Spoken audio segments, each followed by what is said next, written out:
Le coup d'envoi des deuxièmes Jeux européens sera donné le 21 juin à Minsk.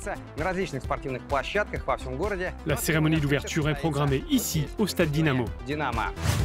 La cérémonie, diffusée dans plus de 100 pays, promet d'offrir du grand spectacle avec plus de 500 artistes impliqués, dont des stars de notoriété mondiale, comme la chanteuse d'opéra Anna Netrebko. Pour l'occasion, le stade Dynamo a fait peau neuve. À ma connaissance, c'est le plus vieux stade de Minsk. Mais grâce à cette rénovation, il est devenu le plus moderne du pays. C'est très pratique de travailler dans cette enceinte à la préparation de la cérémonie d'ouverture. Pensez-vous que le public aimera la cérémonie? Oui, j'en suis sûr. La cérémonie sera du même niveau que celle des Jeux Olympiques. Les organisateurs n'en diront pas plus sur le contenu du spectacle pour ménager le suspense. Mais on sait déjà qu'il fera notamment référence aux Jeux Olympiques de Moscou en 1980.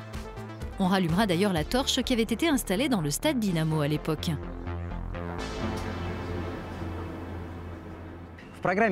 15 disciplines seront représentées lors de ces Jeux et plus de 4000 athlètes participeront aux épreuves et tenteront de décrocher ces médailles. Parmi eux, la lutteuse biélorusse Vassilissa Marzalouk. Elle a remporté l'or lors des premiers Jeux européens et espère rééditer la performance grâce au conseil de son entraîneur.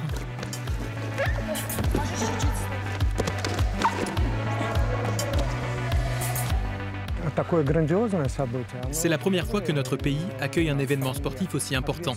Il y a une bonne ambiance et on est prêt pour la compétition. Je crois que les filles vont tout faire pour gagner.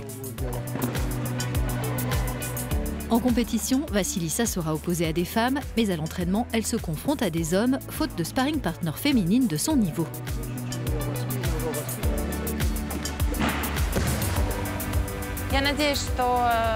J'espère que les Jeux européens contribueront à développer les infrastructures sportives dédiées à la lutte et à attirer plus de jeunes vers ce sport. Beaucoup de gens ont des a priori sur cette discipline et pensent que c'est terrible, qu'on se bagarre, qu'on se tire par les cheveux et que c'est un sport d'homme. En réalité, c'est faux. Bien sûr, la lutte, c'est très dur. Alors je suis fière d'en faire. Et puis c'est vraiment un sport génial parce que les compétences qu'il demande sont universelles.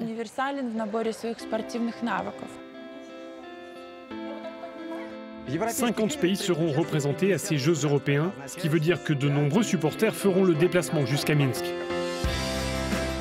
Les autorités biélorusses ont instauré un régime d'exemption de visa pour les citoyens étrangers qui viendront assister à ces Jeux.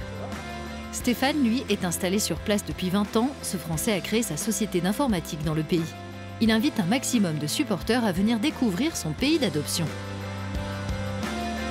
Depuis 1998, la date de mon arrivée, ça a énormément changé. Il y a toujours une évolution, il y a toujours quelque chose de positif qui arrive. Et plus ça va, plus ça s'améliore, c'est ça qui est génial. Ça va être une super opportunité pour les supporters de venir ici, de découvrir Minsk, de découvrir le pays, de découvrir une partie de sa culture. Ça va permettre aux gens d'avoir un nouveau regard sur la Biélorussie et de se faire leur propre opinion. Et ça, c'est important.